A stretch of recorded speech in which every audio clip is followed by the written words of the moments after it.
और वहीं से फिर अयोध्या में और हरिद्वार में, द्वारिका में, जगन्नाथपुरी में, काशी में, चारों तरफ सप्लाई होता है। किसी तुलसी में राधा राधा लिखा हुआ है, किसी में सीताराम लिखा हुआ है, किसी में हनुमान जी है, किसी में हनुमान चालीसा, तुलसी में हनुमान चालीसा, तुलसी में गीता भी है। तो वृंदावन का तो बनो वृंदावनम नामम पशव्यम नवकारणम। तो वृंदावन जहां तुलसी का वन हो, इसलिए सबके घर में तुलसी होना चाहिए। आप अपने अंगना में तुलसी लगाते हैं, तो जहां पर आप तुलसी लगाते हैं वो आपका वृंदावन है। जहां तुलसी लगाते हैं उसको प्रणाम करना है, अगरबत्ती धूप बत्ती दिखाना है। और तुलसी ही लक्ष्मी है। लक्ष्मी देवी भागवत में दिया गया है, भगवती लक्ष्मी तुलसी के रूप में आई है, भगवान शालिग्राम के रूप में आए हैं। इसलिए सबकी आंगन में तुलसी होना चाहिए। और आंगन में तुलसी हो और ज्यादा तुलसी हो, हरा भरा हो, लेकिन आपका धन स्वतः बढ़ता चला जाएगा। जिसके आंगन में तुलसी का बाग हो, 10, 20, 30 तुलसी है, उसी घर में कभी दरिद्रता नहीं आती है। और वहीं पर राधा कृष्ण आकर के ही रहते सुता। जहां तुलसी का वन है वही वृंदावन है, और जहां वृंदावन है वही राधा रानी है। इसीलिए वृंदावन जो है वो, वृंदावन के एक तरफ दिल्ली है, एक तरफ जयपुर है, एक तरफ कानपुर है, एक तरफ आगरा है। वृंदावन के पास में दिल्ली है, जयपुर भी है, आगरा भी है। तो वृंदावन केवल दिल्ली के पास नहीं है, वो आपके घर घर में भी है। इसीलिए सब तुलसी लगाओ। तुलसी आंगन के रखवारी है। घर में फ्रिज है, कूलर है, टीवी है, मोबाइल है, और तुलसी नहीं है तो अच्छा नहीं लगता है। और घर में एक तुलसी है और हर रोज उसकी पूजा होती है। कभी दीपक जलाते, कभी अगरबत्ती दिखाते, कभी प्रणाम करते। और वहां पर ना प्रेत बाधा, ना भूत बाधा, ना कोई वायरस के अटैक पड़ेगा, ना कोई कोरोना पड़ेगा, कि तुलसी सबको बचा ले। तुलसी भी कई प्रकार के। तो श्री वनम वृंदावनम नामम पशव्यम नवकारणम। आगे चलकर की बकासुर नाम का एक राक्षस, वो बगुला का रूप बना करके श्री कृष्ण को मारने के लिए आया। भगवान क्या किए, वो बगुला के पास गए, वो बकासुर कृष्ण को निगल गया। परंतु भगवान एक गरम लोहा का रूप बना लिए, फिर वो उगल दिया। तो कृष्ण उसके दोनों चोंच पकड़ कर फाड़ दिए। इस प्रकार बकासुर का मृत्यु हुआ। बकासुर को कंस भेजा था। फिर कंस और एक राक्षस भेजा जिसके नाम है अघासुर। अघ माने पाप, न हन्यते इति अघ। वो राक्षस अघासुर विशाल का अजगर सर्प का रूप बना करके आया। कई किलोमीटर लंबा सांप था। सांप यदि छोटा होता तो मालूम पड़ जाता जी भाई ये सर्प है। तो कई किलोमीटर लंबा होने के कारण वो पहाड़ जैसा लगता था। और मुंह खोल करके वो लेटा था। तो ग्वाल वाल उसके मुख में घुस करके उसके पेट में घूम रहे हैं। और भगवान कृष्ण को मालूम है कि ये राक्षस है, अजगर सर्प के रूप में आया है मुझे मारने के लिए। तो भगवान भीतर में नहीं घुसे, भगवान बाहर में रहे। ग्वाल वाल मुख के भीतर में पेट में घूम रहे हैं। ग्वाल वाल बोले कन्हैया आप तो भीतर में आओ। कृष्ण बोले आप बाहर आ जाओ। ग्वाल वाल बोले आप भीतर नहीं आएंगे तो हम बाहर भी नहीं जाएंगे। अब कृष्ण सोचे भाई ये मुख बंद कर दिया तो सब मर जाएंगे। तो अंत में कृष्ण क्या किए, उसके मुख में घुसे। वो धीरे धीरे मुख बंद करने लगा। अब भगवान उसके गला के पास खड़े हैं, वो मुख बंद कर रहा है। तो भगवान अपना रूप भी बढ़ाए और इतना बढ़ा दिए उसका मुख बंद नहीं हुआ। अंत में उसका सांस रुक गया और उसका भी राम नाम सत्य हो गया। तो अघासुर को भगवान इस प्रकार से मारे। अघ माने महापाप, नान्यते त्याग। पाप उसको बोलते हैं जो पुण्य करने के बाद में समाप्त हो जाए वो पाप है, और जो पुण्य करने के बाद में समाप्त न हो उसको भोगना पड़ता है, उसका नाम है अघ। न हन्यते त्याग। तो कितना भी महापाप हो, महापाप क्या है, जैसे गोत्या ये महापाप है, मदिरा पीना ये महापाप है, और गुरु स्त्रीगामी, गुरु के स्त्री की संग करना ये भी महापाप नहीं माना जाता है। विश्वासघातक, किसको विश्वास देकर के उल्टा काम करना ये भी महापाप है। और ब्राह्मण हत्या, साधु संत की हत्या ये भी महापाप है। परंतु वो सारा महापाप जब व्यक्ति भागवत कथा में आता है, भागवत कथा सुनता है, कृष्ण कथा सुनता है, वो सारा पाप ही समाप्त ही हो जाता है। तुलसीदास जी रामचरितमानस में लिखे हैं, श्री राम जी बोले हैं, सनमुख होई जीव मोही जब ही, सनमुख होई जीव मोही जब ही, सनमुख होई जीव मोही जब ही, सनमुख होई जीव मोही जब ही। सनमुख कोई भी जीव भागवत में आता है, भागवत को ओर आता है, एक एक कदम बढ़ाता है, तो एक जन्म की पाप नहीं, जब व्यक्ति भागवत की ओर जाता है तो करोड़ जन्म का पाप उसी समय में ही नष्ट हो जाता है। ये बात को राम जी बोले, जन्म कोटि अघ नासहि तब ही, जन्म कोटि अघ नासहि तब ही। जन्म कोटि यानी करोड़ जनों का पाप नष्ट हो जाता है जब भागवत की ओर व्यक्ति एक एक कदम बढ़ाता है। सन्मुख होई, भागवत की ओर जब सन्मुख होता है। जन्म कोटि अघ नासहि तब ही, जन्म कोटि अघ नासहि तब ही।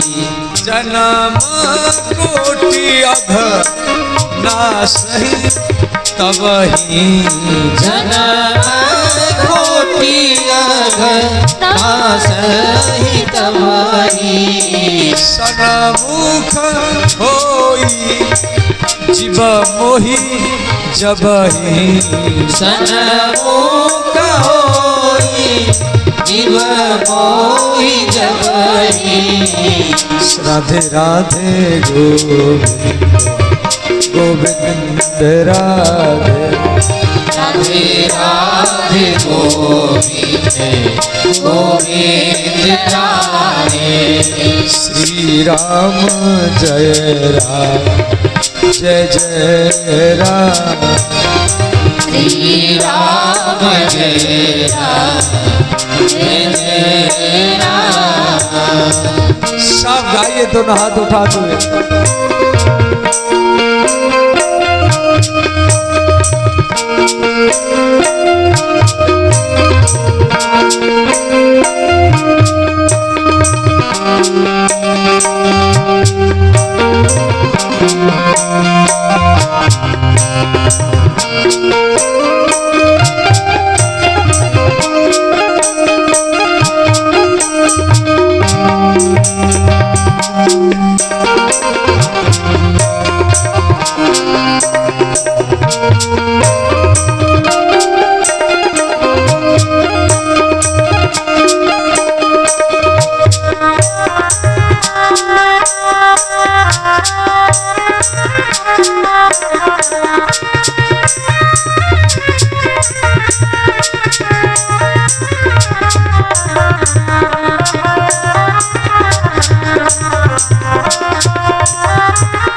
राधे राधे गोविंद गोविंद राधे राधे राधे गोविंद गोविंद राधे राधे राधे गोविंद गोविंद राधे राधे राधे गोविंद गोविंद राधे राधे राधे गोविंद गोविंद राधे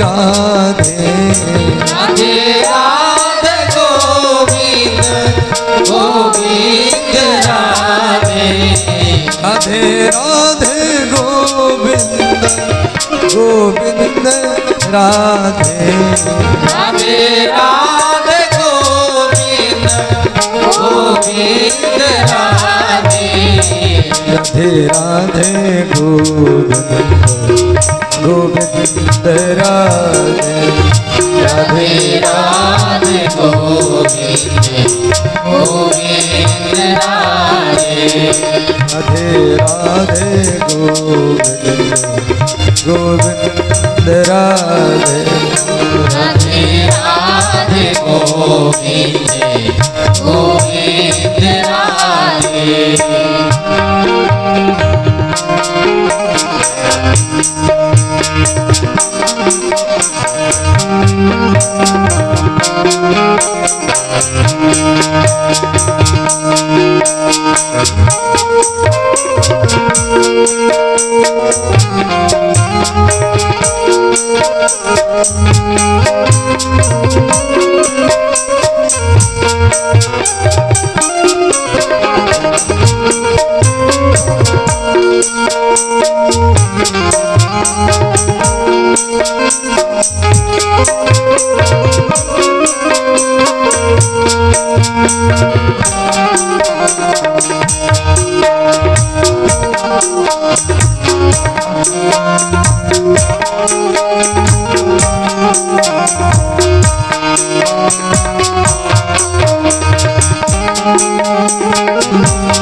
श्री बालकृष्ण यमुना के किनारे में गैया चरा रहे हैं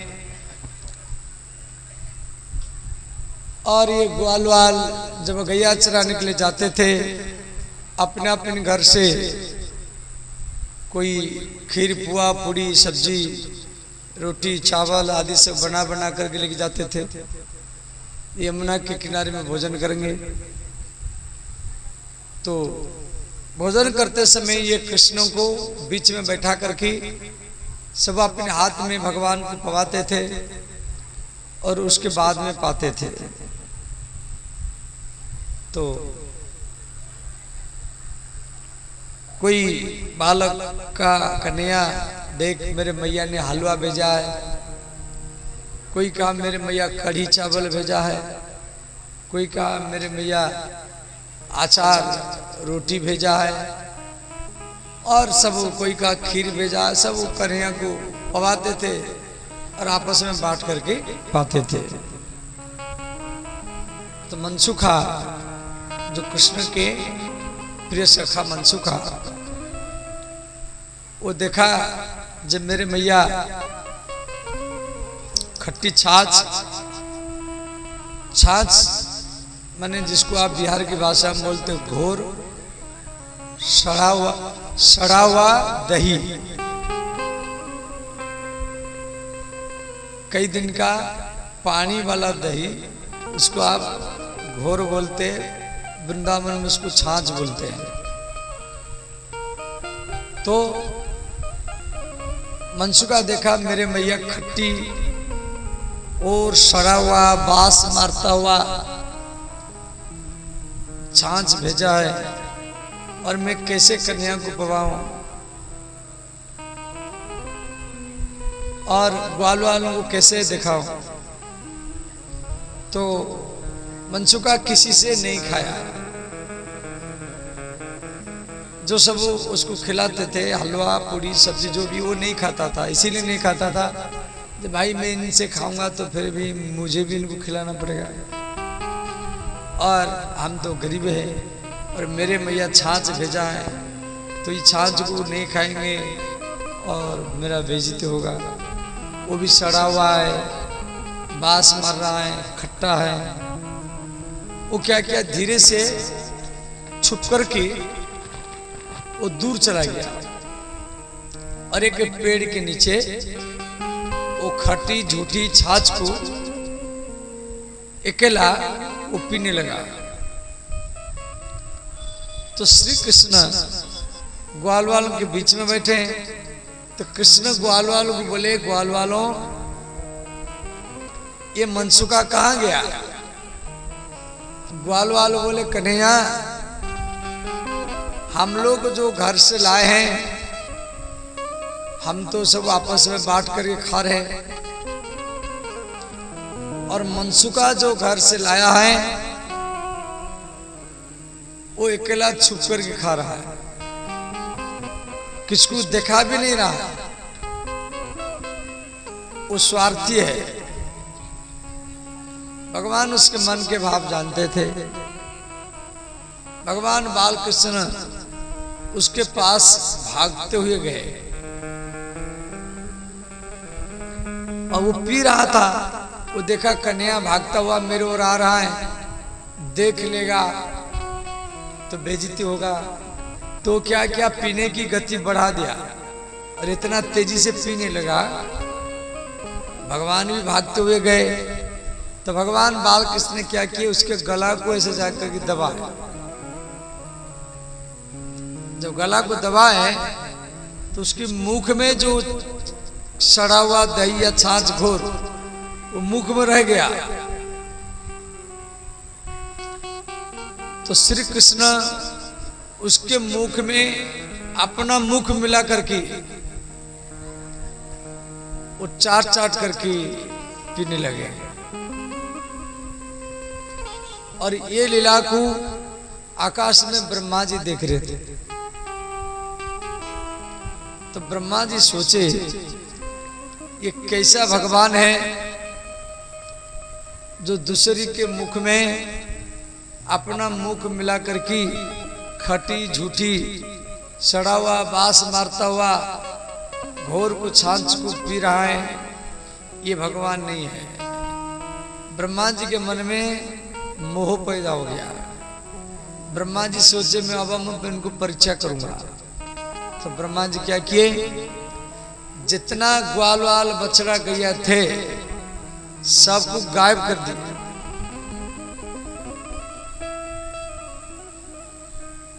भगवान कृष्ण देखे जब मेरे ग्वाल वाल बछड़ा गैया कोई नहीं है, कहाँ गया? तो कृष्ण समझ गए जो आकाश मार्ग से ब्रह्मा मेरा परीक्षा कर रहा है। तो ब्रह्मा जी इन ग्वाल वाल बछड़ा गैया उन सब को 1 वर्ष तक गायब किए, 1 वर्ष तक। अब भगवान कृष्ण क्या किए, अपनी देह से ग्वाल वाल बछड़ा गैया इतना पैदा किए तो ब्रज में जितना गांव है और हर गांव में कृष्ण गैया बछड़ा ग्वाल वाल के रूप में रहे 1 साल तक। सबके गौशाला में रह करके घास खाए, भूसा खाए। भाई 1 साल तक कृष्ण गैया और ग्वाल वाल के रूप में हर घर घर में है। और बैल के रूप में भी रहे, और बैल के रूप में रह करके खेत जुताई भी किए। किसान खेत जुताई करता है बैल से, कभी ईट पत्थर ढोता है। और उसके बाद ग्वाल वाल के रूप में हर घर घर में रहे। किसी व्यक्ति को मालूम नहीं पड़ा, सबको ऐसे लगा मेरे ग्वाल, मेरे बेटा, मेरे गैया, मेरे बछड़ा मेरे घर में। ऐसा ही रूप बना रखे भगवान। ये लीला को कोई पकड़ नहीं पाया, परंतु केवल गर्गाचार्य जी ये लीला को पकड़ गए। यदुवंशियों के कुल गुरु गर्गाचार्य जी, वो जब भी ध्यान करते थे तो उनको हर घर में, हर ग्वाल वाल गैया बछड़ा में भगवान कृष्ण का ही दर्शन होता था। तो गर्गाचार्य जी मन में सोचे, भाई सब घर घर में कृष्ण है और ग्वाल वाल बछड़ा गैया सब इसमें कृष्ण है। तो गर्गाचार्य जी क्या किए, उस समय भविष्यवाणी किए, जे वृंदावन में जितना, वृंदावन के आसपास में जितना संपूर्ण ब्रजमंडल में जितना भी कुमारी कन्या है, इन कुमारी कन्याओं का सगाई इसी साल में ही हो जाना चाहिए। क्यों? इसके बाद कई वर्ष तक विवाह का लगन नहीं आएगा। जैसे 2020 में कोरोना आई, कोरोना तो ब्याह शादी बंद हो गया। सरकार ऐसा नियम चलाया 10-20 आदमी जाएंगे, कोई मर जाता था तो भी 8-10 आदमी जाता था। इसलिए लोगों को साल में कथा भी बंद हो गया, बड़े बड़े मंदिर बंद हो गया, ब्याह शादी वगैरह बंद हो गया कोरोना के समय में। तो गर्गाचार्य जी बोले ऐसा समय आने वाला है जिसको कई वर्ष तक विवाह का लगन नहीं आएगा, जिसको अपनी बेटी का सगाई कराना है, शादी कराना है तो इसी साल में कराना है। तो उस समय ब्रज में जितना कुमारी कन्या थी, 2 साल के, 3 साल के, 4, 5, 6, 7, 8, 9, 10, 11, 12 साल तक कि ब्रज में कम उम्र में शादी होता है, और जितना कुमारी कन्या उस समय में ब्रज में थी और उन कुमारी कन्याओं का सगाई जिन जिन ग्वाल वालों के साथ करवा गया, वो सारा को सारा ग्वाल वाल भगवान कृष्ण ही थे। और इसी नाते से सारा ब्रजगोपी भगवान कृष्ण की ही माने जाते हैं।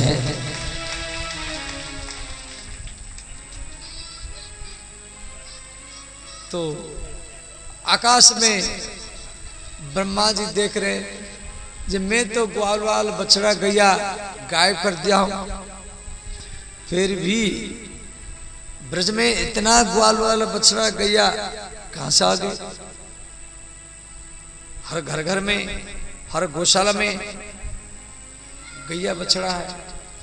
तो ब्रह्मा जी को प्रत्येक गैया बछड़ा और ग्वालवाल में भगवान दिखाई दिए। ब्रह्मा जी को भी, ब्रह्मा जी को बड़ा अफसोस हुआ, पश्चाताप हुआ, अरे ये तो बड़ा गलती हुआ, मैं तो 1 साल तक गायब कर दिया इनको परीक्षा करने के लिए। और भगवान सब घर घर में इस समय बैल के रूप में मिट्टी ढो रहे हैं, खेती कर रहे हैं, ईट सीमेंट बालू ढो रहे हैं। ये तो बहुत बड़ा गलत किया। फिर ब्रह्मा जी ब्रह्म वन में आए, भगवान कृष्ण के चरण में प्रणाम किए और क्षमा मांगे और स्तुति भी किए। अहोभाग्यम अहोभाग्यम नंद गोपो ब्रजो कशनम यन्मित्रम पूर्ण ब्रह्मम परमानंदम सनातनम। ब्रह्मा जी कह रहे हैं ओ भाग्य, अरे ब्रजवासियों, वृंदावनवासियों, आपका अहोभाग्य है जिस कृष्ण को गधा बना करके जिसके पीठ में आप लोग बैठते हैं, छछिया भरी छाछ में नाच नचाए, और वो कृष्ण के चरण के रज पाने के लिए ब्रह्मा विष्णु शिव तरसते हैं। अनंत अनंत ब्रह्मा, अनंत अनंत शिव, और वो कृष्ण के चरण रज को पाने के लिए तरसते हैं। अनंत कोष्ठ विष्णु लोक नम्र पद्मादित्य हिमाद्रिजा पूर्वमजा विरंचिजा वरप्रदे। तो श्री भगवान कृष्ण ब्रह्मा जी के साथ बात नहीं किए। देखो कल आप सुन रहे थे कि देवराज इंद्र भी ब्रजवासियों को मारने के लिए, कृष्ण को मारने के लिए 7 दिन तक लगातार बारिश करवाया था इंद्र, और भगवान वहां 7 दिन तक गिरिराज पहाड़ उठाए। तो उसमें तो भगवान कृष्ण खुश हो गए, इसलिए खुश हो गए जो 7 दिन तक भक्त और भगवान का मिलन हुआ। एक पहाड़ के नीचे सारा ब्रजवासी कृष्ण का दर्शन किए, इसमें भगवान कृष्ण खुश हो गए। परंतु ब्रह्मा जी को पर नाराज हो गए। नाराज इसीलिए हुए, भाई ब्रह्मा जी जो है इंद्र से तो ब्रह्मा जी बहुत बड़े हैं। ब्रह्मा जी के एक दिन में 14 इंद्र परिवर्तन हो जाते हैं। ब्रह्मा पद बहुत ऊपर होता है। एक बड़ा व्यक्ति कुछ गलती किया तो उसको बड़ा माना जाएगा। ब्रह्मा जी जो वेद के रचयिता, जो सृष्टि करता, वो भी संशय कर रहे हैं कि कृष्ण भगवान है या नहीं है। इसलिए भगवान कृष्ण ब्रह्मा से बातचीत नहीं किए। ब्रह्मा जी 40 श्लोक से भगवान कृष्ण का स्तुति किए और अंत में वही ब्रह्मा जी कलयुग में श्री नाभाजी के रूप में जन्म लिए, नाभाजी के रूप में, और भक्तमाला रचना की।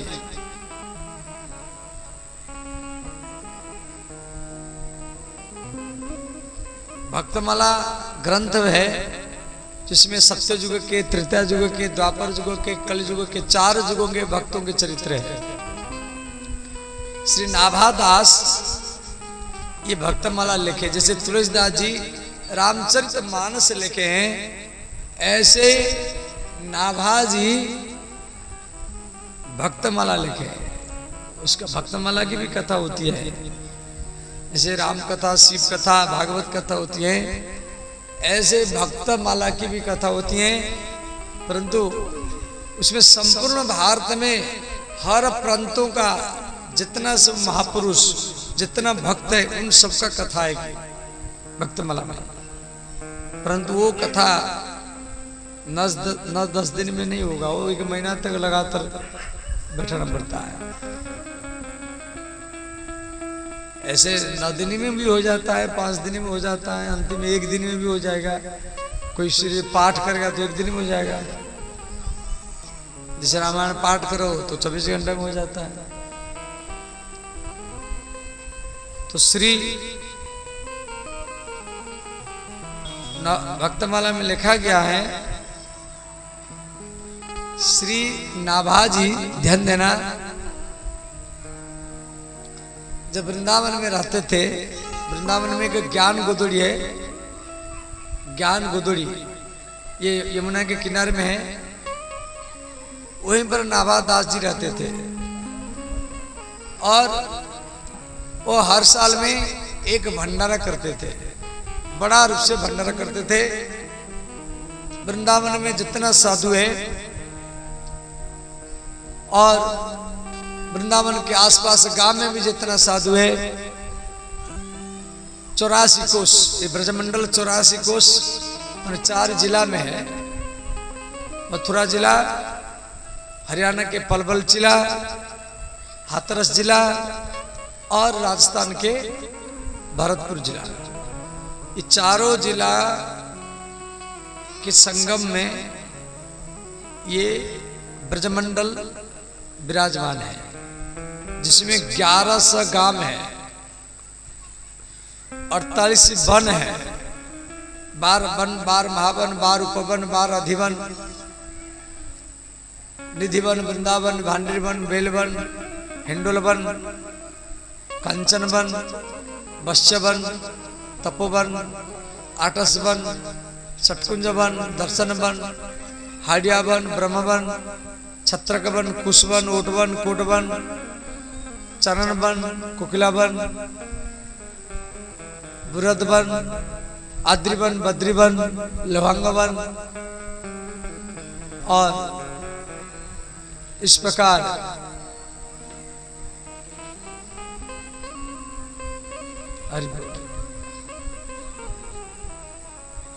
आइए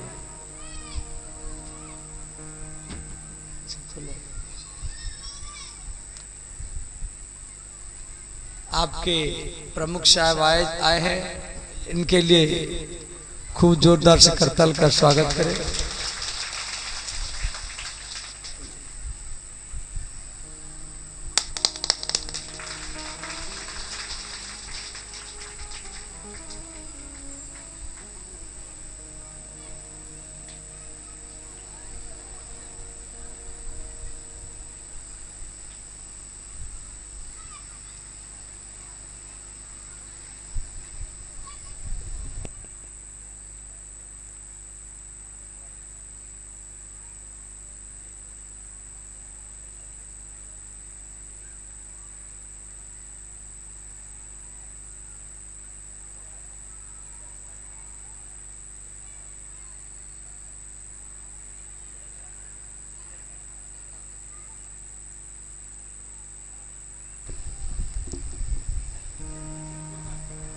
तो ध्यान देना,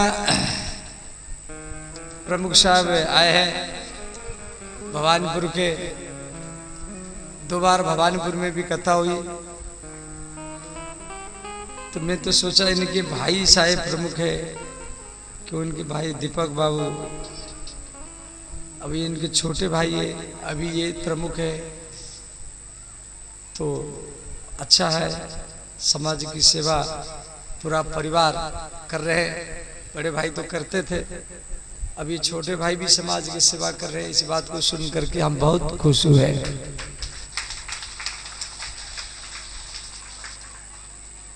तो ध्यान देना, तो श्री नाभादास जी वृंदावन में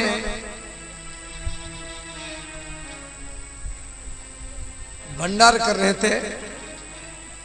और 84 कोस वृंदावन, वृंदावन जो है 84 कोस है, 48 वन है, और हर गांव गांव में भगवान लीला की है, और हर गांव की कथा भागवत में लिखा गया है। तो सब गांव गांव से साधु लोग आए हैं वृंदावन में। अब भीड़ है। तो उस समय तुलसीदास जी अयोध्या में थे। उनको मालूम पड़ गया कि नाभा दास जी वृंदावन में भंडारा कर रहे हैं, सब साधु संतों को निमंत्रण दिए हैं। और जैसे तुलसीदास जी सुने, वो अयोध्या से वृंदावन को निकल पड़े। अब उस समय कोई बस नहीं था, ना ट्रेन था, ना कोई मोटरसाइकिल था, ना साइकिल था। ये तो 450 साल पहले की बात है कि तुलसीदास जी 1631 संवत में रामचरितमानस लिखे। तो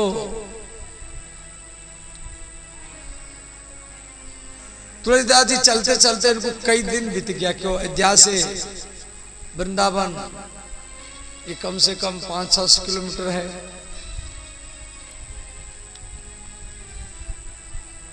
तो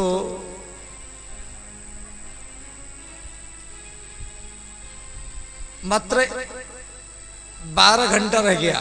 ये चलते चलते भाई व्यक्ति चल रहा है तो थक ही जाएगा। तो जिस दिन भंडारा हो रहा था, सब साधु संत बैठे हैं, सबको पत्ता लगा दिया गया और पूरी जो भी गुलाब जामुन है या लड्डू है, सब्जी है, सब पत्ता में प्रसाद दिया गया। अब वृंदावन साधुओं का जो भंडारा होता है दूसरे प्रकार का होता है। पूरा सारा भारत में जितना धाम है सबका जयकर लगता है। वृंदावन का, अयोध्या का, द्वारिका का, हरिद्वार, ऋषिकेश, जगन्नाथपुरी, रामेश्वर, सारा धाम का माने 1 घंटा तो जयकर में लग जाता है। जब वृंदावन का झाड़ा भंडार होता है, आप सब तो नहीं देखे होंगे, तो एक साथ में होता है। ये नहीं आ रहे हैं खा रहे हैं, आ रहे हैं खा रहे हैं, इस तरीके से नहीं होता है। और प्रसाद फिरा जा रहा है। वो जगह का नाम है ज्ञान गुदड़ी।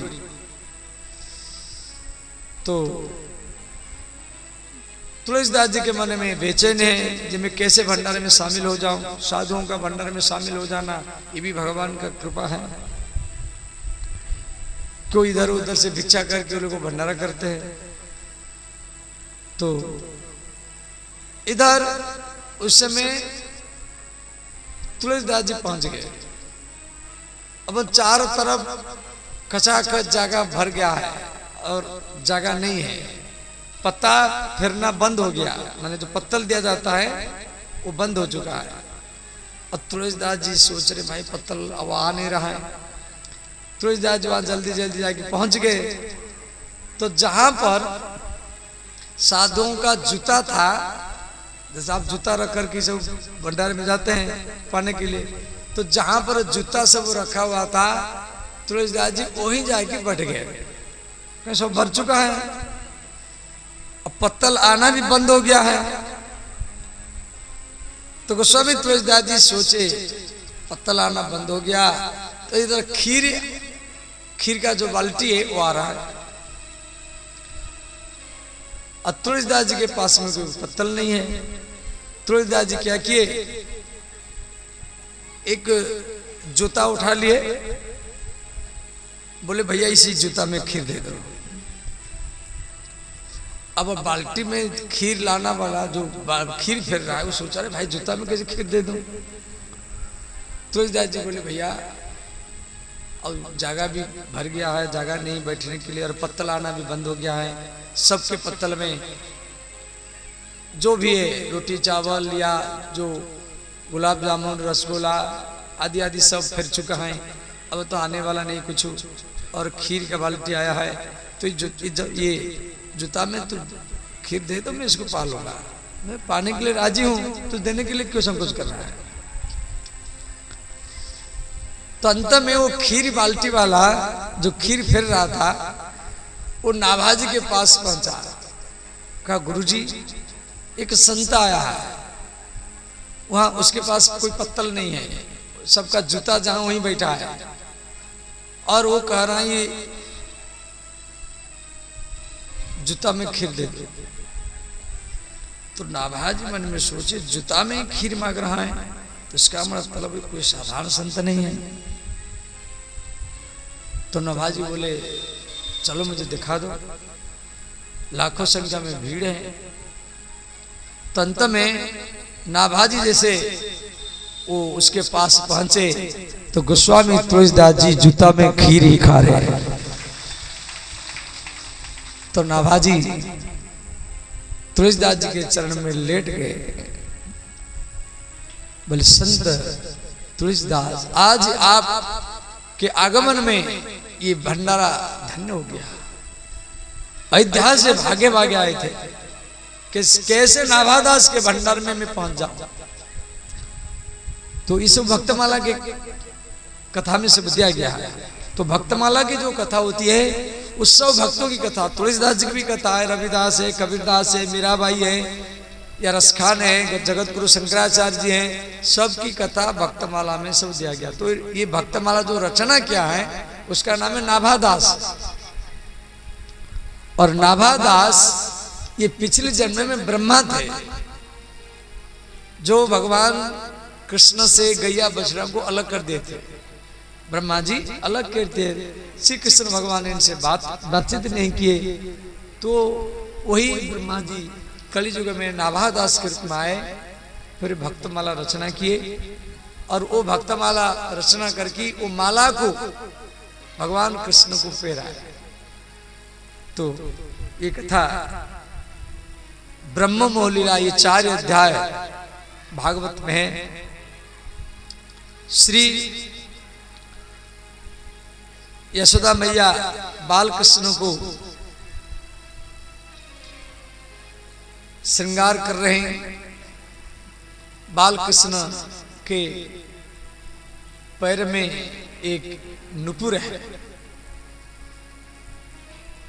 तो यहां पर सूरदास जी एक भजन लिखे, हम कल भी चर्चा कर रहे थे, जो भक्त सूरदास ये आगरा जिला के जहां पर ताजमहल है वहीं से 5 किलोमीटर दूर इनका गांव है। गांव का नाम है रुनकुता। तो सूरदास जी का यहाँ पर एक भजन है,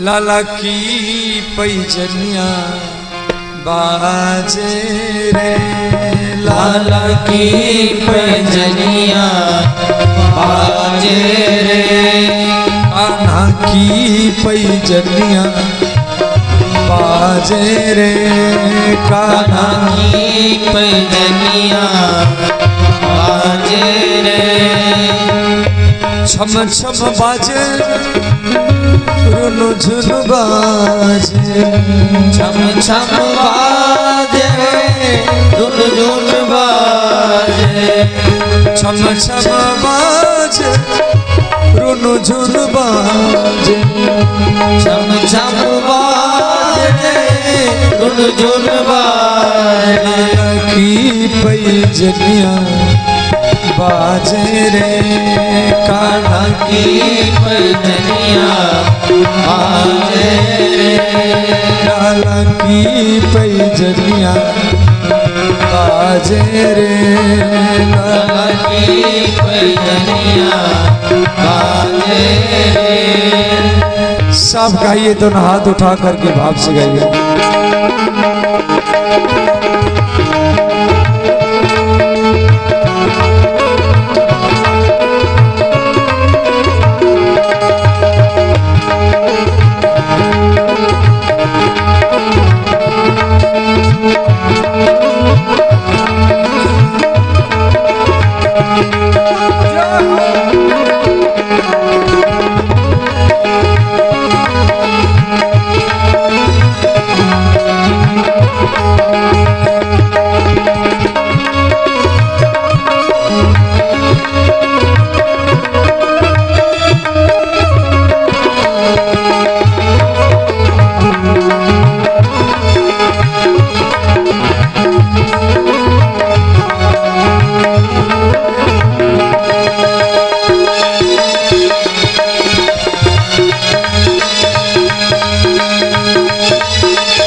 पीत झंगुलिया तन पे सोहे, पीत झंगुलिया तन पे सोहे, पीत झंगुलिया तन पे सोहे, पीत झंगुलिया तन पे सोहे, तन पे सोहे, तन पे सोहे, तन पे सोहे, तन पे सोहे। देखो भगवान कृष्ण को पीला वस्त्र बहुत प्रिय है। पीतांबर, पीतांबर भगवान कृष्ण को, अंबर माने वस्त्र, अंबर शब्द का अर्थ वस्त्र, पीत माने पीला, पीला रंग भगवान कृष्ण बहुत पसंद करते हैं। साधु संत लोग, ब्राह्मण लोग भी पहनते हैं। क्यों? पीला रंग में ज्यादा विजिबल होता है। जैसे ओस पड़ा हो तो ड्राइवर लोग भी पीला पीला लाइट लगाते हैं ओस को काटने के लिए। जैसे जो बच्चे पढ़ते हैं, बच्चों का जो बस होता है वो भी पीला रंग का होता है। बच्चे जो बस में पढ़ने के लिए जाते हैं बड़े बड़े कन्वेंट स्कूल में, वो पीला रंग क्यों रखा जाता है ना? ठंडी में ओस पड़ेगा या अगर पीछे मान लो कोई बस आ रहा है तो देख सकता है। हमारी वैज्ञानिक लोग जब जाते चंद्रपृष्ठ में वो भी पीला रंग के कपड़ा पहनते हैं, तो पीला में ज्यादा विजिबल होता है। तो भगवान कृष्ण को पीला वस्त्र बहुत प्रिय होता है, इसलिए सूरदास जी यहाँ पर लिखे पीत झंगुलिया तन पे सोहे, पीत झंगुलिया तन पे सोहे, तन पे सोहे, तन पे सोहे, तन पे सोहे, तन पे सोहे। सिर टोपी लटकनिया लाला की पैजनिया बाजे रे, लाला की पैजनिया बाजे रे, लाला की पैजनिया बाजे रे, लाला की पैजनिया बाजे रे।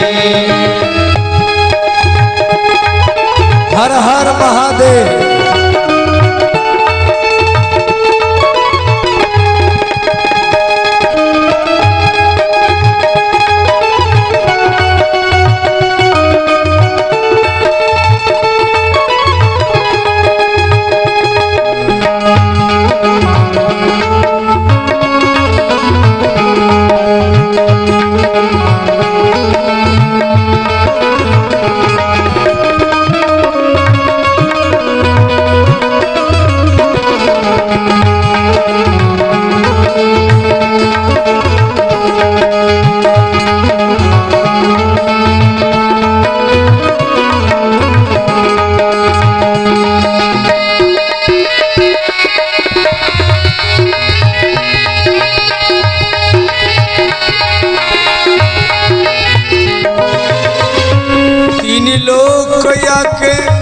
उदर विराजे, तीन लोक लगे उदर विराजे। भगवान कृष्ण के उदर में माने पेट में, उदर माने पेट, ये संपूर्ण ब्रह्मांड है।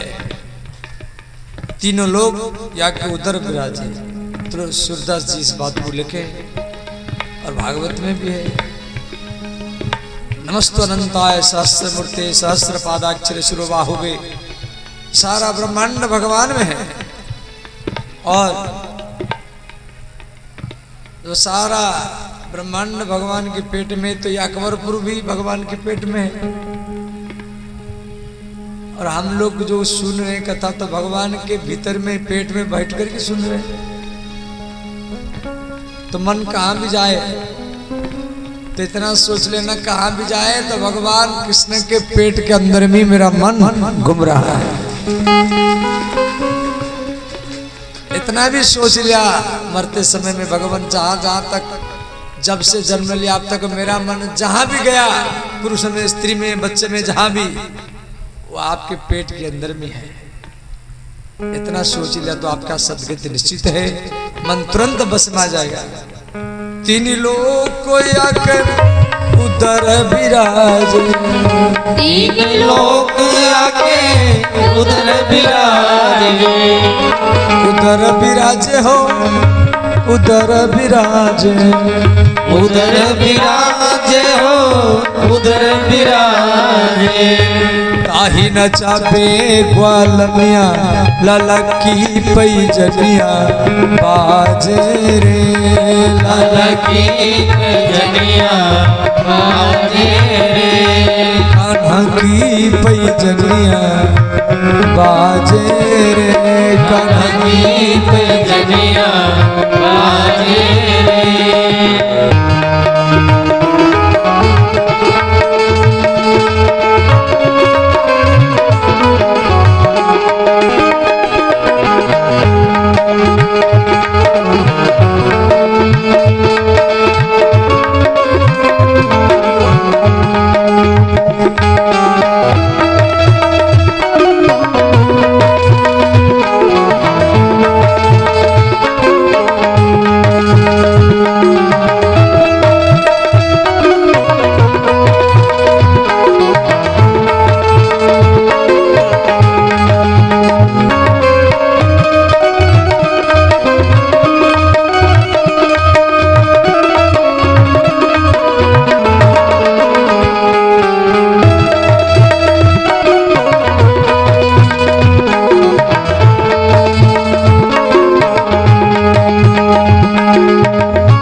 प्रभु की छवि निरखे, सूरदास प्रभु की छवि निरखे, सूरदास प्रभु की छवि निरखे, सूरदास प्रभु की छवि निरखे, की छवि निरखे हो, की छवि निरखे, की छवि निरखे हो, की छवि निरखे। सकल श्रेष्ठ की धनिया लाला की पैजनिया बाजे रे, कान्हा की पैजनिया बाजे रे, लाला की पैजनिया बाजे रे, लाला की पैजनिया बाजे रे।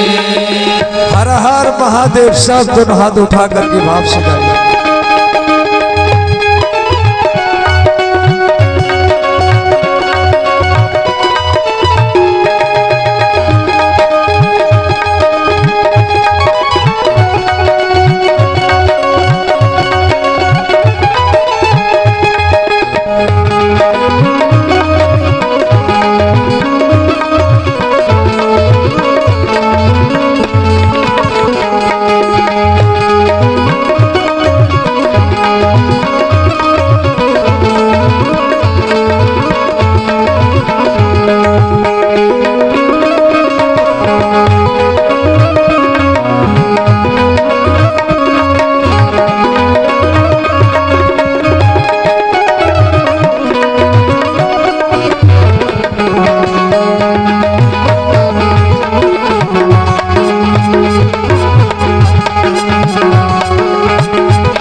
इस प्रकार श्री भगवान के ब्रह्ममोह लीला का कथा आप लोगों को श्रवण किया।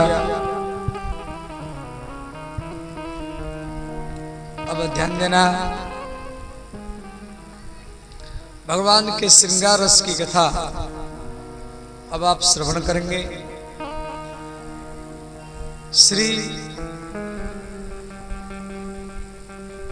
श्री कृष्ण के जिस प्रकार 8 सखा है, कृष्ण भगवान के 8 मित्र है। ऐसे तो मित्र अनेक है, परंतु उसमें 8 मुख्य है। उसी प्रकार राधा रानी के 8 सखी है, जिनके नाम हैं ललिता विशाखा, चित्रा चंपकलता, रंगदेवी भूदेवी सुदेवी इंदुलेखा। इसमें 4 सखी गौरवर्ण के हैं, माने गोरे हैं, और 4 सखी श्याम वर्ण के हैं। इनके भी 8 गांव में ब्रज में 8 सखाओं का 8 है और सखियों का भी 8 गांव में है। और कभी भी ब्रजमंडल का आप दर्शन करने के लिए जाते हैं, आप ऐसे ट्रेन में जाएंगे, इधर उधर टेम्पो में घुमा फिरा करके होटल में रह के आएंगे, तो आपके अंदर में वृंदावन के प्रति अश्रद्धा पैदा होगा।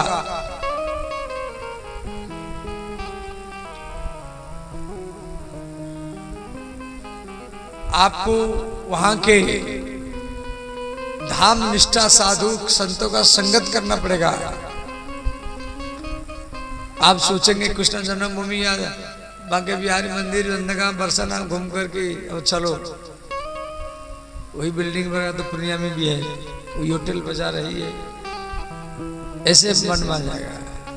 मैंने देखा कई व्यक्तियों को ऐसे वो जाते हैं, मन में अश्रद्धा हो जाता है वृंदावन प्रति। नहीं, वही दिव्य वृंदावन है और आज भी भगवान वहाँ विराजमान है।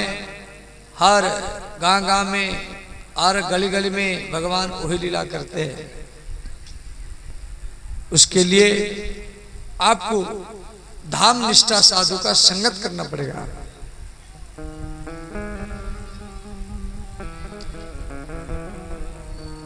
भगवान हर गांव में लीला किए हैं। 18 पुराण में ये सब वृंदावन की महिमा दिया गया है। श्रीमती राधा वृंदावन की आत्मा ही राधा है। भगवान तो वृंदावन छोड़कर के मथुरा चले गए 11 वर्ष उम्र में। मथुरा में 14 वर्ष रहे, फिर जाके द्वारिका में रहे समुद्र में। परंतु राधा रानी ना मथुरा गई ना द्वारिका गई। तो भगवान वेद व्यास लिखे राधा, राधा का अर्थ है कृष्णेन आराधिता इति सा राधा। कोई शिव जी का पूजा करता है, कोई ब्रह्मा का, कोई विश्वकर्मा का, कोई इंद्र का, कोई वरुण का, कोई अग्निदेव का, और ये सारा देवता भगवान कृष्ण का पूजा करते, और वो भगवान कृष्ण राधा की पूजा करते सोता। तो कृष्णेन आराधिता इति सा राधा, माने कृष्ण जिसका पूजा करे, कृष्ण जिसका आराधना करे।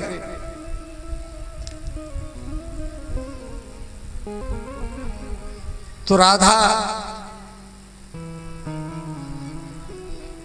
व्यास जी लिखे हैं, ध्यान देना, चक्रम चक्रिमादाय सुलम सुलिमादाय वज्रम वज्री पाशम पाशी धावन्त्य अग्रिपुष्टे बाह्यतश्च राधा राधा वादिनो रक्षणाय।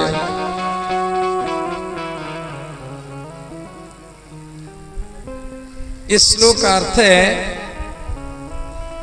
जो राधा नाम जाप करता है, जो राधा नाम जाप करता है, माने राधा रानी के नहीं, जो राधा राधा जाप करता है उसके अगल बगल में 4 व्यक्ति चलते हैं।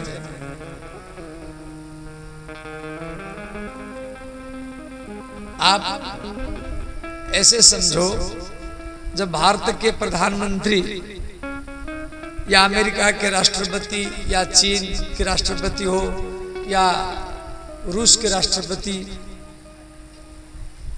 जब ये लोग चलते हैं तो उनके चारों ओर एसपीजी कमांड फोर्स होता है। ये आप लोग देखोगे टीवी में या यूट्यूब में देखोगे, तो भारत के प्रधानमंत्री चलते हो तो काला कार में चलते हैं।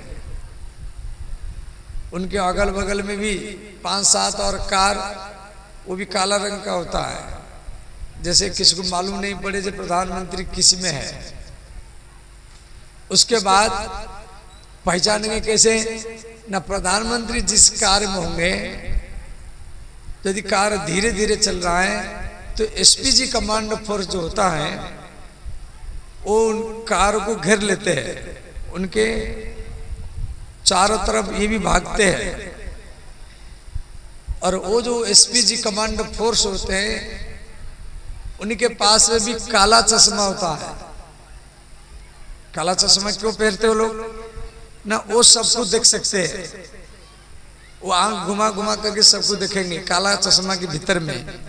वो किधर कहाँ आंख घुमा रहा है, किधर से कोई आतंकवादी तो नहीं आ रहा है हमला करने के लिए। और उनका जो शरीर होता है बहुत लचीला होता है, वो लंबे लंबे होते हैं और इतना लचीला होता है, वो ज्यादा मोटा नहीं होते हैं, पतला भी नहीं होते हैं, लंबे लंबे होते हैं और लचीला शरीर होता है। उनके पास एक लैपटॉप जैसा होता है, वो लैपटॉप नहीं है, वो एक प्रकार के कवच है। जैसे कोई बंदूक में हमला कर दिया तो उसको लंबा कर देते हैं, वो अपना को और प्रधानमंत्री को बचा लेते हैं। और उनके पास एक छोटा बंदूक होता है जिसमें 800 राउंड गोली निकलता है। और ये प्रधानमंत्री के, और उसमें तो प्रधानमंत्री के अगल बगल में वो चलेंगे, वहां एसपी डीएसपी भी नहीं जा सकते। वो एक बार लाल लाल आंख करके देख देगा तो एसपी डीएसपी भाग जाएंगे। क्यों? वो प्रधानमंत्री के निजी फोर्स है, उनकी सुरक्षा में रहते हैं। और हरदम ऐसे राधा राधा जो जाप करता है उसके चारों तरफ ये 4 एसपीजी कमांड फोर्स चलते हैं। कौन? चक्रम चक्रिमादाय। चक्री शब्द का अर्थ है भगवान विष्णु। भगवान विष्णु सुदर्शन चक्र लेकर के चलते हैं। ये राधा जाप कर रहा है, राधा राधा नाम जाप कर रहा है, और इसका सुरक्षा करना मेरा कर्तव्य है।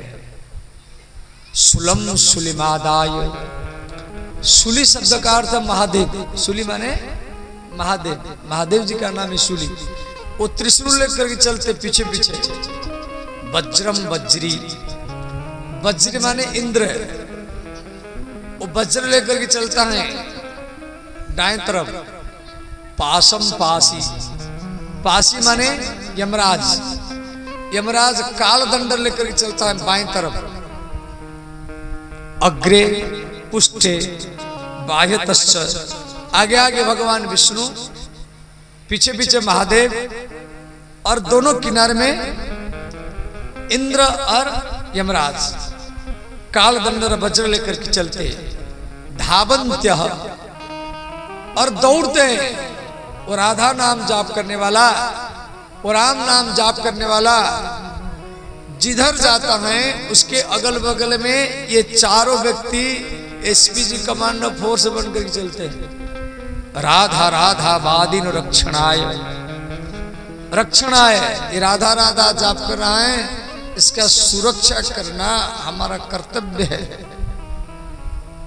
नाम का इतना प्रभाव होता है, इसलिए भगवान का नाम सब कुछ जाप करना है। भगवान से भगवान का नाम बड़ा है।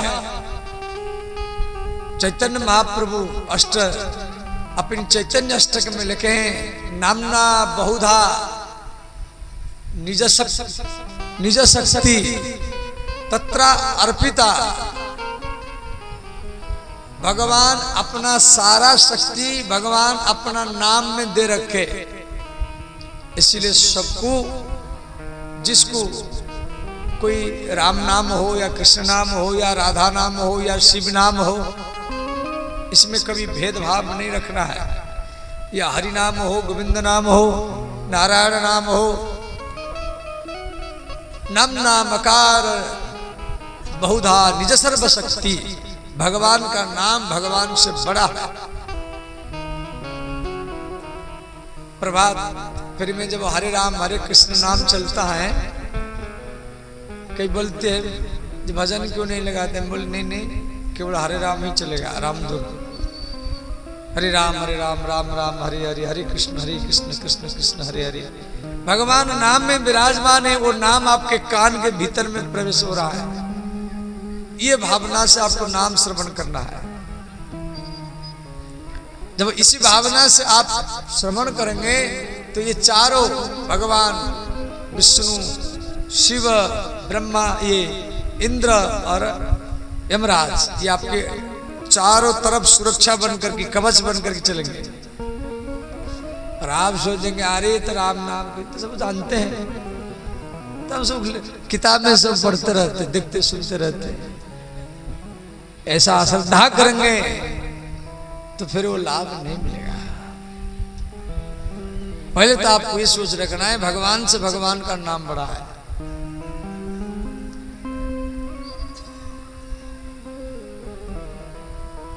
भगवान सब पूर्ति करता है, सब पूर्ति करता है। देखो मैं आपको अपने अनुभव की बात बता रहा हूं, ध्यान देना।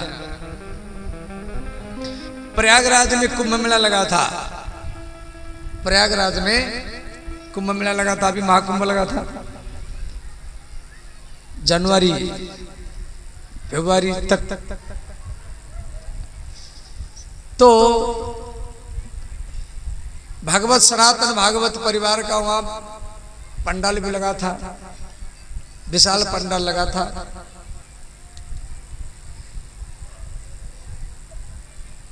तो यदि हरिद्वार कुंभ में और कई कुंभ में, हर कुंभ में हमारा ये सनातन भागवत परिवार का पंडाल लगता है। तो चारों तरफ से भक्त लोग जाते हैं, उन सब का खाने पीने, रहन उड़ाई बिछाई सब यहीं से जाता है। कहाँ से? न तेतीर में आश्रम है, गौशाला है, वहीं पर 4-5 ट्रक सामान है, सब कुंभ का गद्दा बिस्तार कंबल सब रखा, वहीं से सब जाता है। प्रयागराज, हरिद्वार, अभी नासिक में लगेगा 27 में, फिर उज्जैन में लगेगा 28 में, तो यहीं से जाएगा। तो पहले अच्छा महीना भरी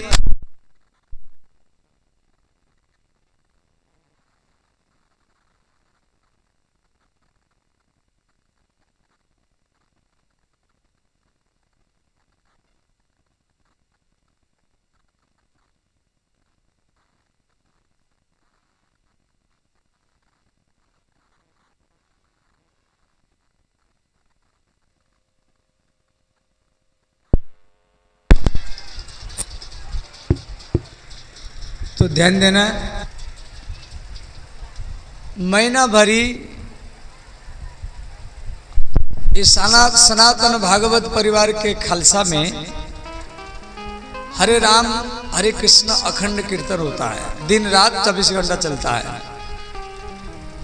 और भागवत कथा, राम कथा, तीनों टाइम भोजन व्यवस्था, सबका उड़ाई बिछाई सबका व्यवस्था होता है।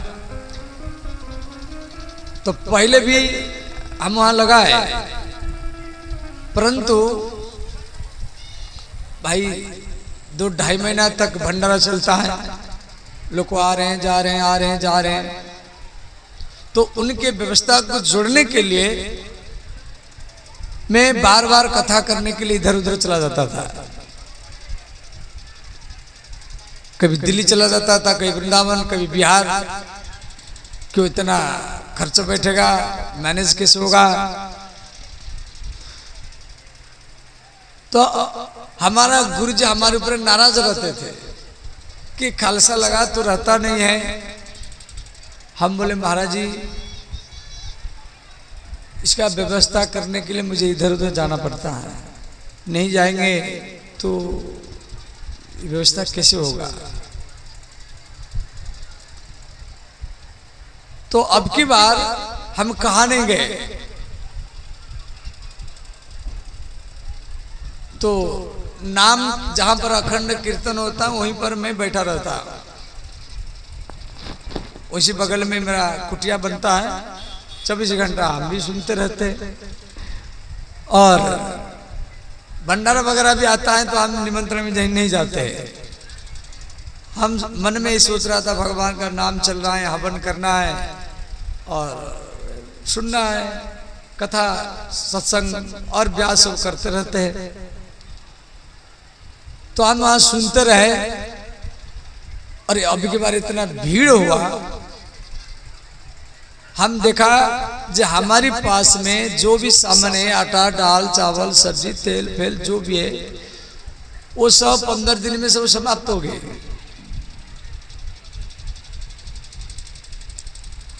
तो हम थोड़ा घबरा गए, भाई ये सारा सामान तो 15 दिन में समाप्त हो गया। यदि पूर्णिया से गाड़ी भर के यहां से गया था,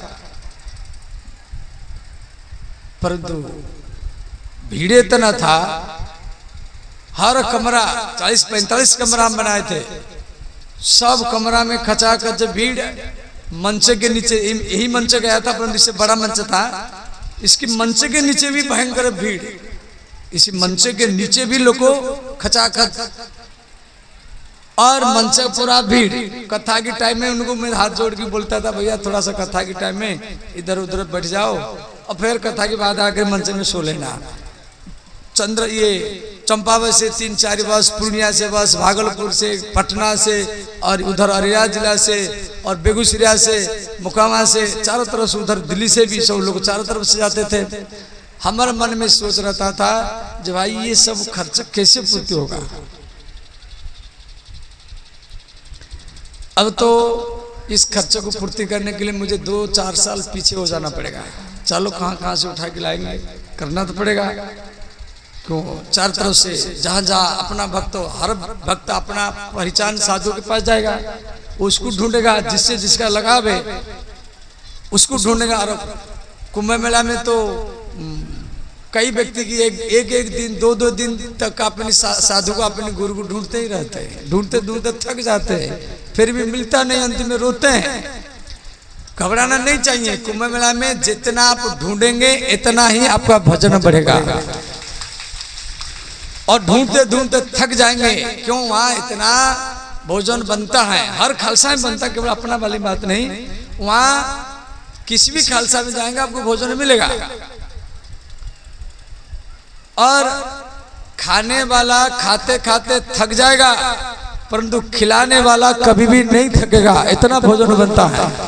कुंभ मेला का सत्ययुग का माहौल है, जिधर जाओ उधर भोजन, और खो भी जाते लोग को। अब कोई पति पत्नी, उसकी पत्नी खो गई तो उसका मन भी नहीं लगता, वो हर भगवान में जाएगी, गंगा में डुबकी लगाता, भगवान मेरी पत्नी मिल जाए, मेरा बेटा मिल जाए, वो भी सब रोते हैं।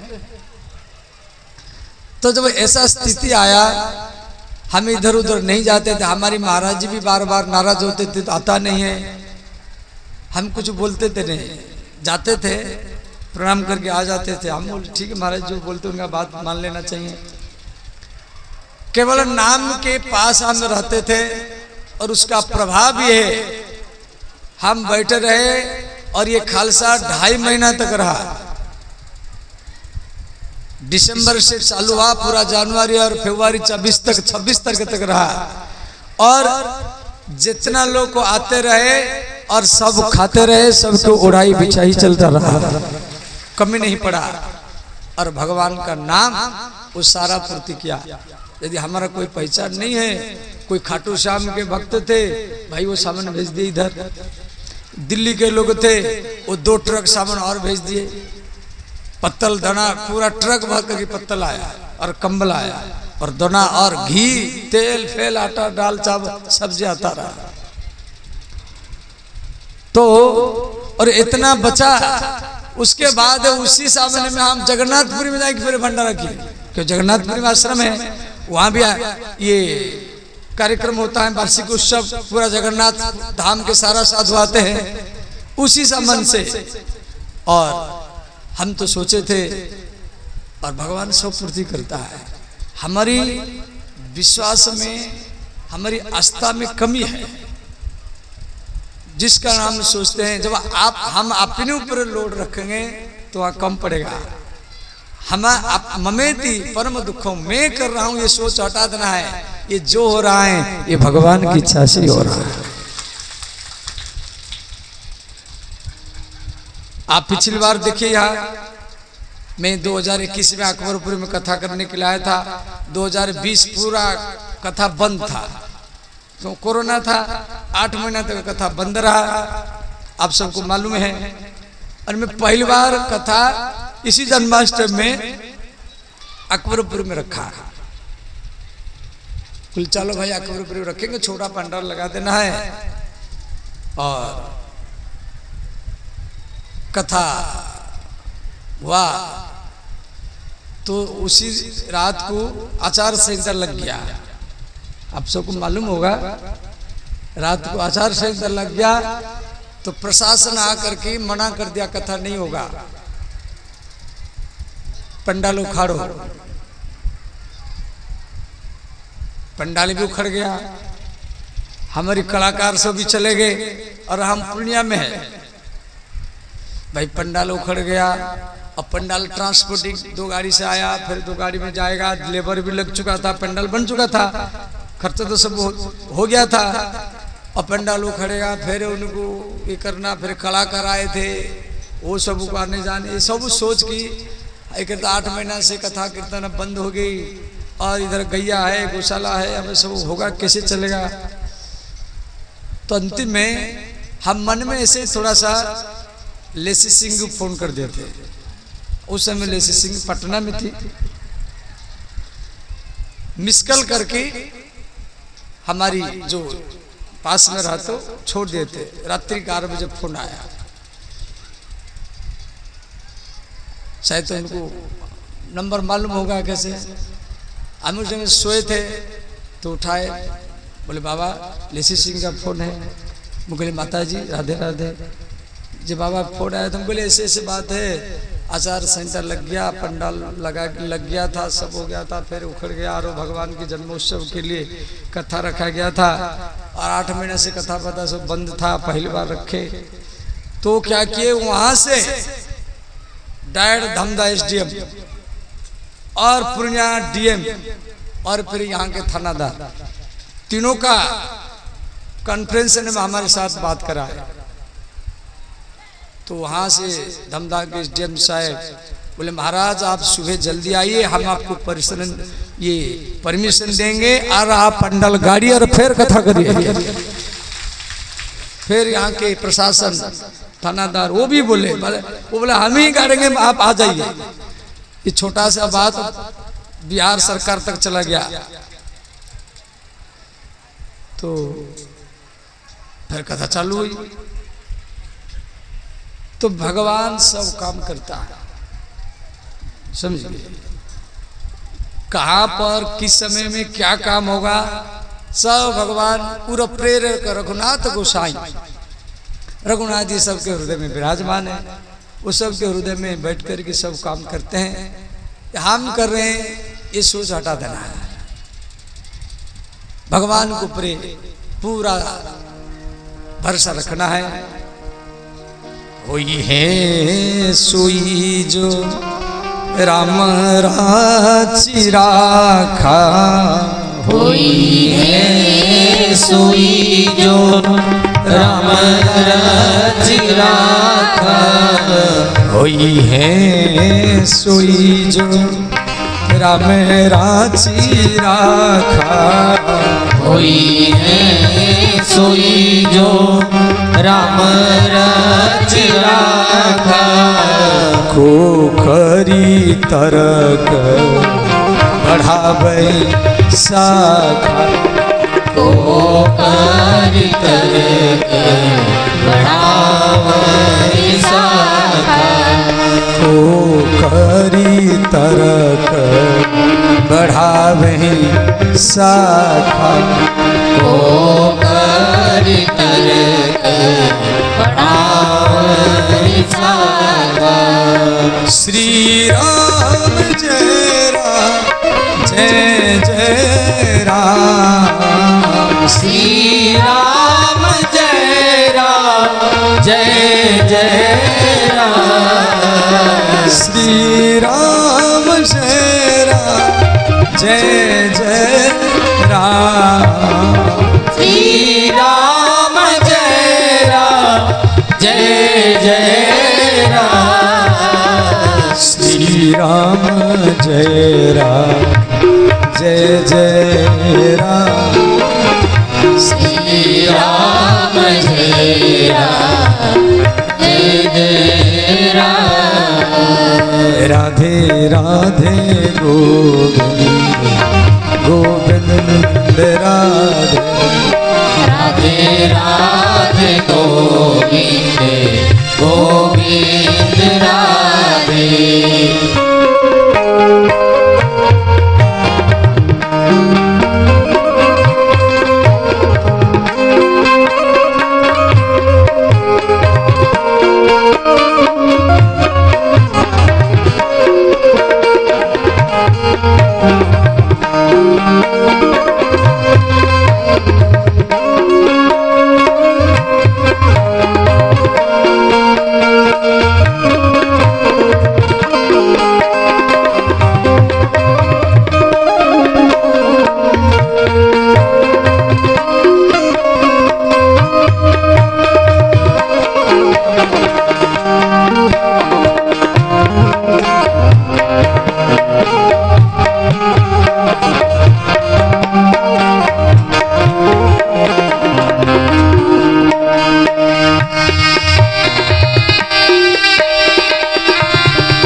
श्री यमुना के जल में ये हमें राधा महिमा के बारे में श्रवण कर रहे थे।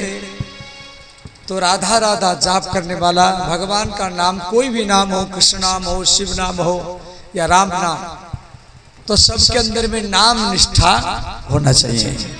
जितना आपके भीतर में नाम निष्ठा होगा और आपके अंदर में इतना आत्मबल भी आएगा और भक्ति भी बढ़ेगा,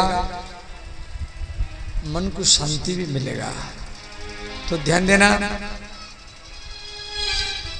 यमुना के जल में एक सर्प रहता था जिसके नाम है कालिया नाग। और ये जो कालिया नाग है इसका 101 फन है। भगवान शंकरषण के ये भाई है। शंकरषण भगवान के 1001 फन है। भगवान शंकरषण, इनके गोदी में भगवान नारायण लेटे हैं, लक्ष्मी माता चरण दबाती हैं और शंकरषण भगवान के फन में ये सारा ब्रह्मांड है। पूरा ब्रह्मांड, केवल पृथ्वी नहीं, ऐसा अनंत पृथ्वी शंकरषण भगवान के फन के ऊपर है।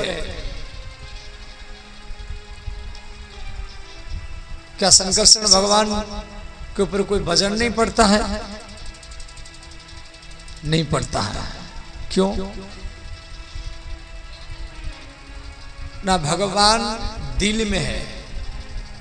ये चित्रपट प्राय घर घर में आप लोग पूजा करते हैं। शंकरषण भगवान के दिल में लक्ष्मी नारायण विराजमान है और फन में, मस्तक में सारा ब्रह्मांड का वजन है। फिर भी उनको मालूम नहीं पड़ता है जब मेरे ऊपर ब्रह्मांड है। ऐसे मेरे श्रोताओं, आप एक परिवार को चलाते हैं, परिवार में पत्नी है, बच्चा है, माता पिता है, सबको खिलाना पिलाना पढ़ाना, सबका शादी कराना।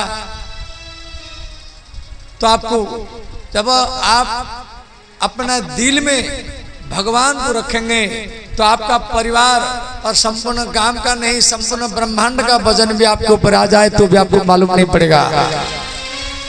परंतु दिल में भगवान होना चाहिए। इसीलिए ये फोटो हर घर घर में पूजा होता है। तो ये संकर्षण भगवान के भाई हैं। कौन? ये काली नाग।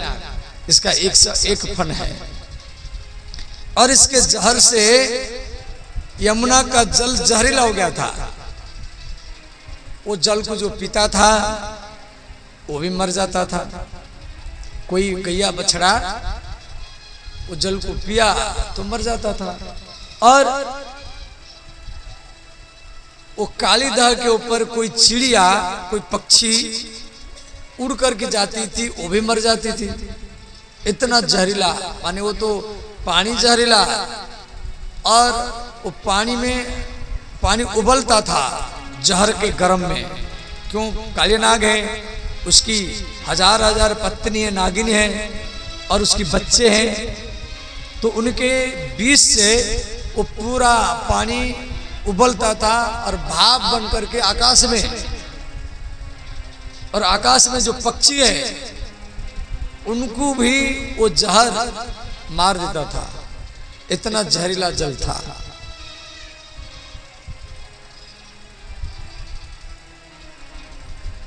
तो श्री परीक्षित महाराज यहां पर प्रश्न किए हैं सुखदेव जी को, जो गुरु जी ये काले नाग ये वृंदावन में कालीदह में आकर ये कैसे रहा? सुखदेव जी कह रहे, राजन सर्पों के मां का नाम है कद्रु। कद्रु जो है इस सर्पों के मां है। और गरुड़ के मां का नाम है बिनता। तो बिनता ये पक्षीराज गरुड़ की मां है। तो वो कद्रु के दासी के रूप में रहती थी। कथा लंबा है जो गरुड़ पुराण में दिया गया है। भागवत में है 2 अध्याय में, परंतु गरुड़ पुराण में विस्तार में दिया गया है। केवल इतना ही जाने जे ये कद्रु के दासी के रूप में रहती थी। तो पक्षीराज गरुड़ मने विचार किए जे मैं पक्षियों का राजा हूं, भगवान विष्णु का वाहन हूं, और मेरे माँ एक दासी है, ये अच्छा नहीं लगता है। कि माता पिता की सेवा हर पुत्र को करना चाहिए। माता पिता वृद्ध है तो उनको कभी चरण दबाना, पंखा करना, कभी लैट्रिन बाथरूम में है तो किवाड़े किनारे में रहना, कभी बीमार में है तो हॉस्पिटल में ले जाना, कभी रसगुल्ला ला करके, लड्डू ला करके या फलमूल ला करके खिलाना।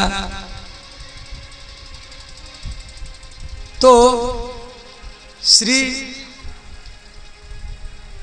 पक्षीराज गरुड़ मातृभक्त है।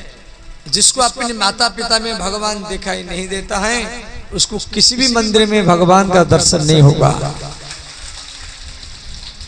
तो गरुड़ जी कद्रु के पास गए, बोले माता मेरे माँ बिनता तेरी दासी है, तुम मेरे माँ को मुक्त कर दो।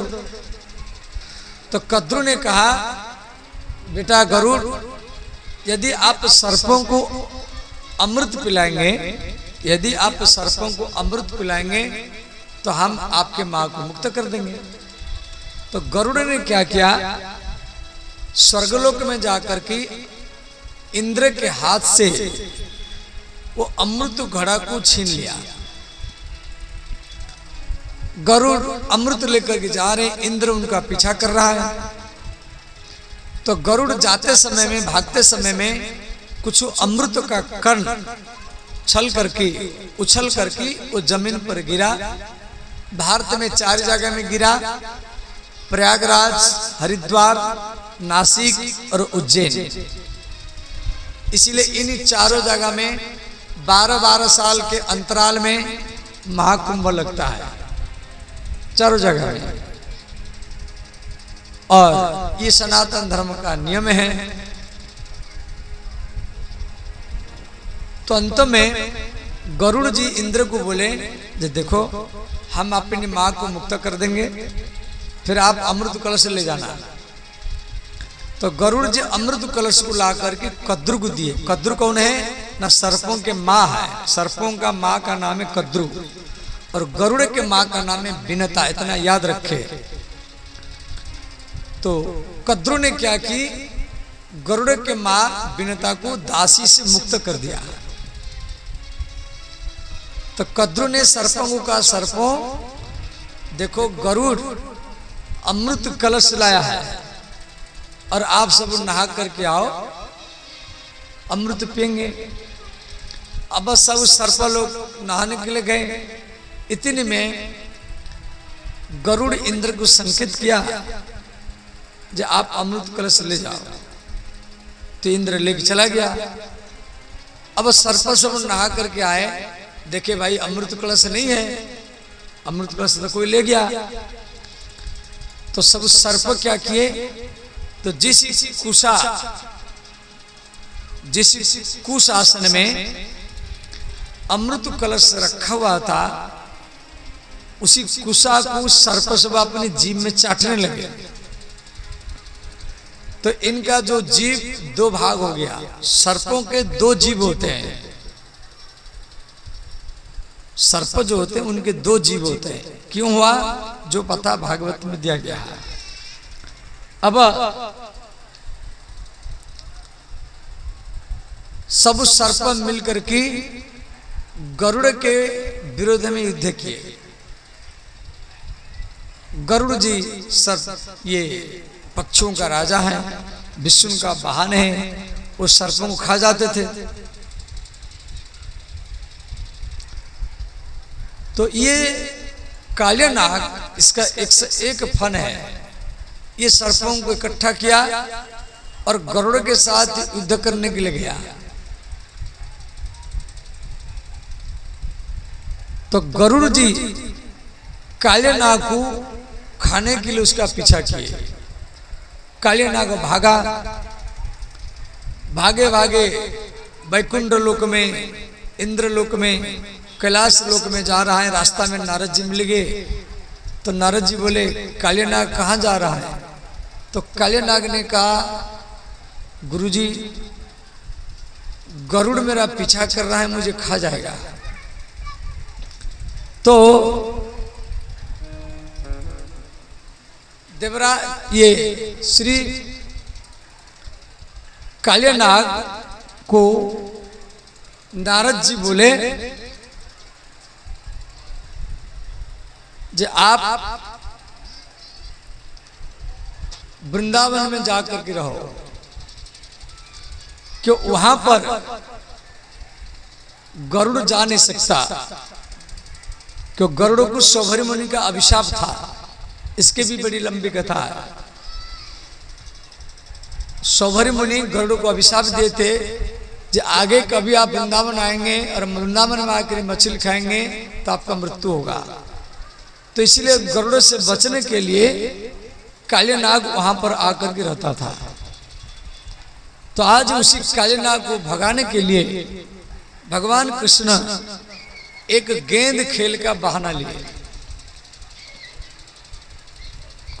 गेंद था श्री रामा का। श्री कृष्ण जान करके वो गेंद को कालीधा में फेंक दिए। श्री रामा ने कहा, कन्हैया मुझे गेंद चाहिए। भगवान बोले, मैं तुझे नया गेंद दे दूंगा। श्री रामा ने कहा, नहीं नहीं, मुझे नया गेंद नहीं चाहिए, यही गेंद चाहिए, अभी चाहिए। तो भगवान कृष्ण ने क्या किए, वो गेंद लेने के लिए कालीधा में कूद गए। तो जैसे कूद गए तो सारा ग्वाल वाल देख करके भयभीत हो गए। बोले, श्री रामा तू बहुत बड़ा गलत किया है। तू कन्हैया को गेंद मांगा, अब कन्हैया तो कालीधा में कूद गया। यहाँ तो काले नाग रहता है, उसका पत्नी नागिन बच्चे सब रहते हो, तो कृष्ण को कन्हैया को खा जाएंगे। और इधर जल में जितना नाग पत्नी थी नागिन, वो सब कृष्ण को देख कर के बोली,